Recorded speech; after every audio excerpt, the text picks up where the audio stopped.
Bismillahirrahmanirrahim. Assalamualaikum warahmatullahi wabarakatuh.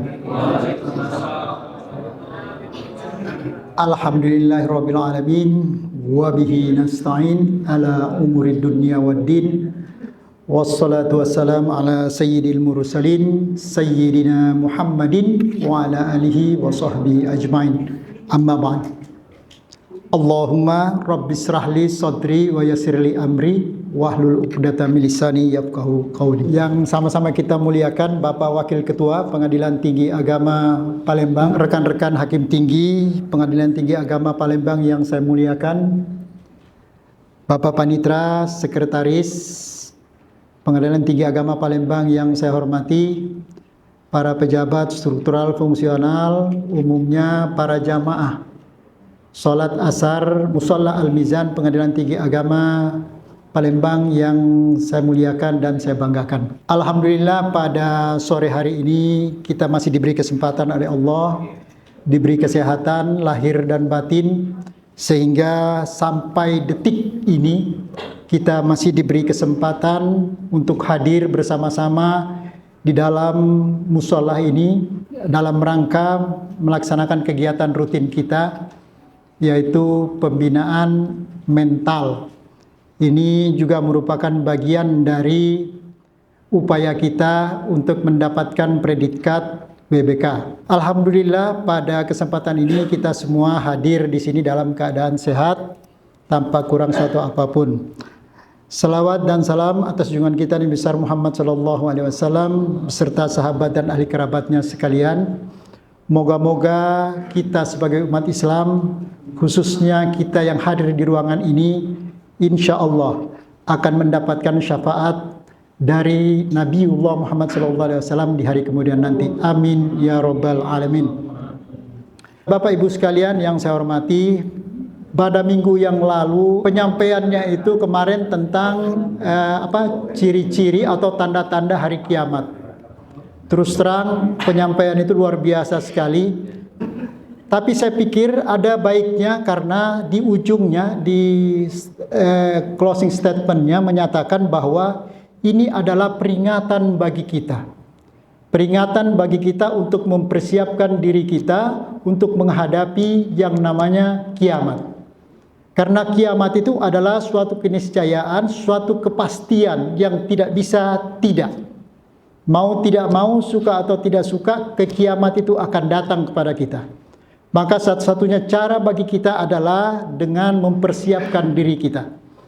Di dalam ajaran agama dikatakan fatazawwadu fa inna khairuz zadi taqwa. Berbekallah kalian semua karena sesungguhnya bekal yang paling baik itu adalah takwa.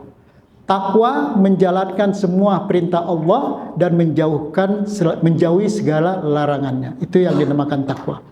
Itu yang pertama, closing statementnya. Kemudian yang kedua, mari kita bekerja sesuai dengan tugas kita masing-masing. Insya Allah tugas kita ini akan bernilai ibadah di sisi Allah. Pertanyaannya, pekerjaan yang bagaimana? Apakah semua pekerjaan kita yang kita kerjakan di kantor ini kemudian dengan ucapan bismillah, syarat bismillah, pintu masuknya menjadi ibadah, meskipun pekerjaan itu tidak tuntas atau acak-acakan? Apakah yang seperti itu? Ini pertanyaannya seperti itu. Jadi pada kesempatan ini sebenarnya yang kita bicarakan di sini adalah tentang masalah-masalah yang berkaitan dengan integritas, yang berkaitan tentang WBK. Sebenarnya apa WBK itu? Nah, saya buka laptopnya. Apa integritas itu? Karena dikatakan bahwa yang mendapat predikat WBK adalah pimpinan dan seluruh jajarannya mempunyai tekad yang bulat menyatakan no corruption. Tidak ada korupsi. Itu makanya ketika kita di halaman sana ada tulisan no korupsi, no korupsi. Manda memasukkan zona integritas. Apa itu sebenarnya? Nah, makanya saya cuma ingin mengingatkan kembali. Makanya materinya ini. Jadi ini sebenarnya materi basi. Tapi insya Allah meskipun basi, ini bisa mengingatkan kita kembali bahwa sebenarnya kita harus itu.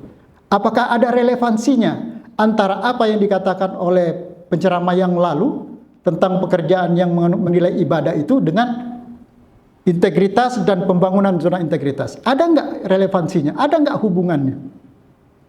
Nah, ini barangkali yang ingin kita bicarakan pada kesempatan kali ini.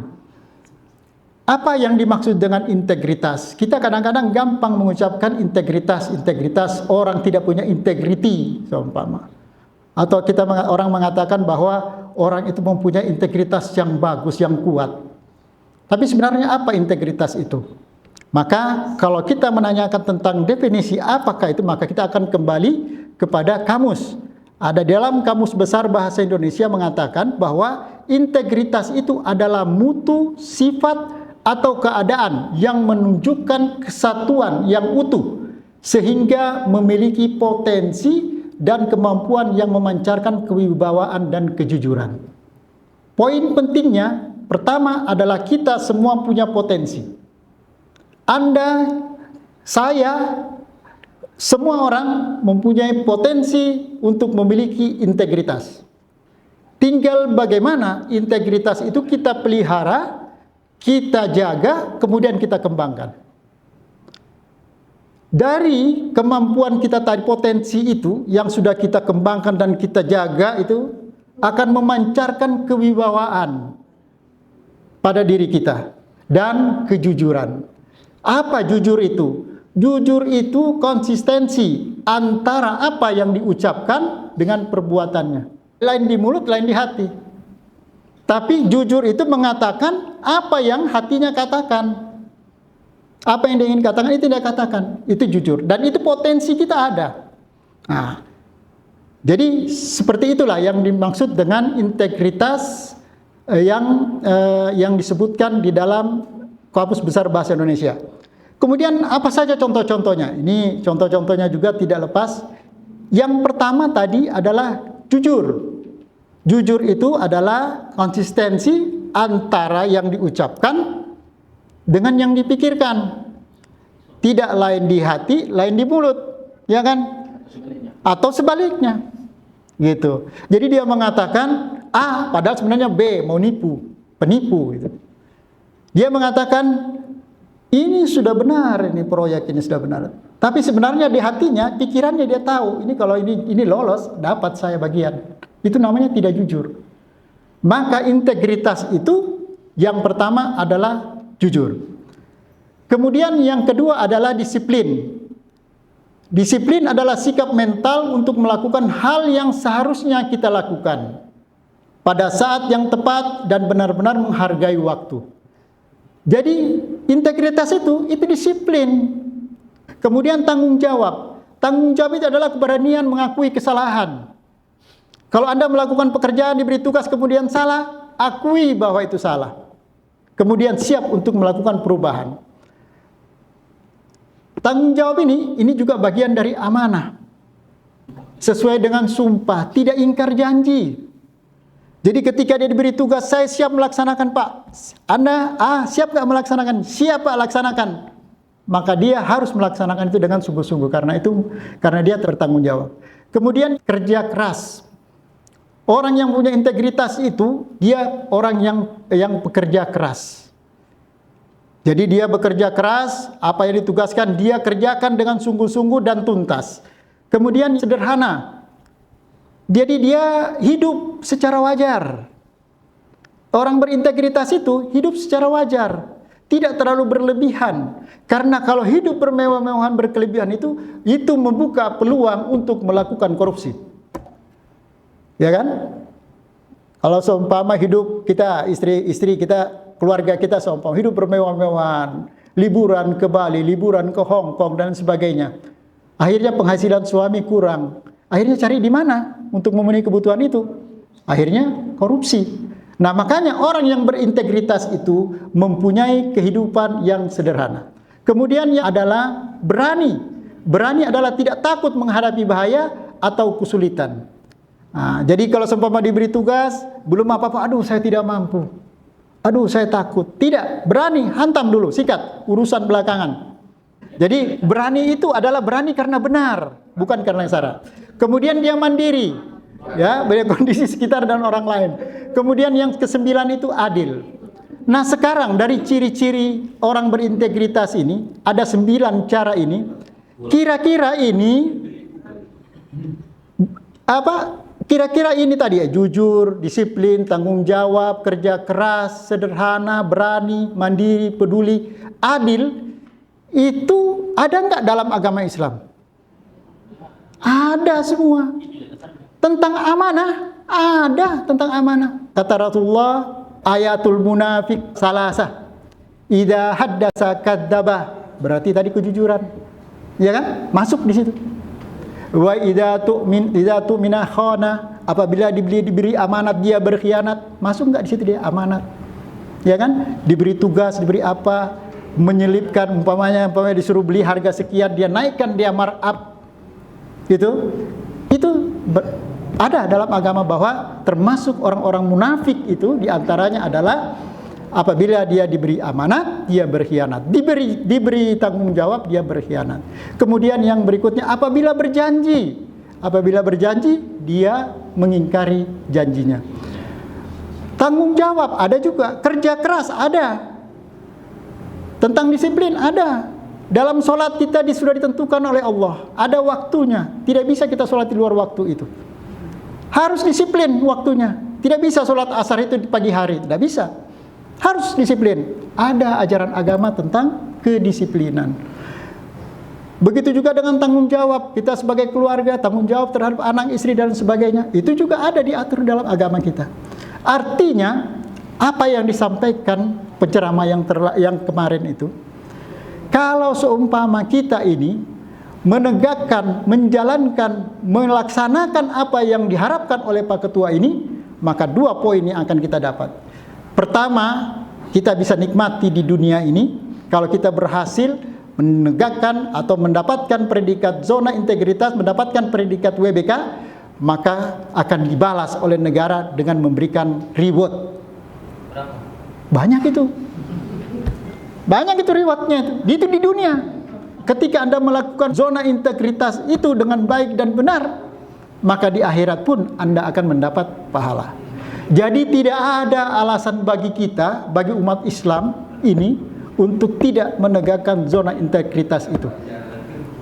Tidak ada cara lain bagi kita untuk meningkatkan ibadah kita, sekaligus meningkatkan kualitas kerja kita dengan mewujudkan zona integritas, sehingga nanti insya Allah kalau diridhoi oleh Allah, ya insya Allah kita akan mendapat predikat WBK.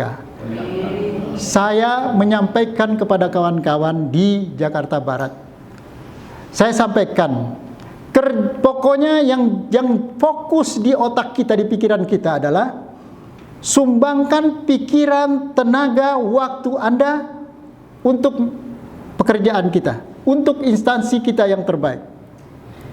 Kerahkan semua potensi yang ada. Masalah mendapatkan WBK, predikat WBK atau tidak, itu hanya sekedar bonus. Karena apa? Tidak dapat WBK pun kita sudah mendapat pahala dari Allah di akhirat nanti. Nah, gitu. Dan pahala itu bisa diwujudkan di masa sekarang, di waktu kita hidup ini, bisa dijawab oleh Allah dengan memberikan kesehatan, untuk memberikan kebahagiaan di hati kita. Itu bisa. Di samping nanti ketika kita mempertanggungjawabkan seluruh amal ibadah kita. Saya kira ini inti yang ingin saya sampaikan pada kesempatan ini. Mudah-mudahan ini menjadi pemicu bagi kita semua. Jadi tidak ada lagi alasan bagi kita untuk tidak melaksanakan zona integritas ini.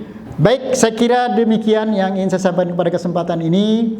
Mohon maaf jika sekiranya ada hal-hal yang tidak berkenan, karena saya hanya menyampaikan apa yang bisa saya sampaikan. Kalau memang itu salah, itu dari diri saya pribadi. Kalau seumpama itu bermanfaat dan berguna bagi kita semua, yakinlah bahwa itu dari Allah Subhanahu wa taala. Saya kira demikian. Billahi taufik wal hidayah. Assalamualaikum warahmatullahi wabarakatuh.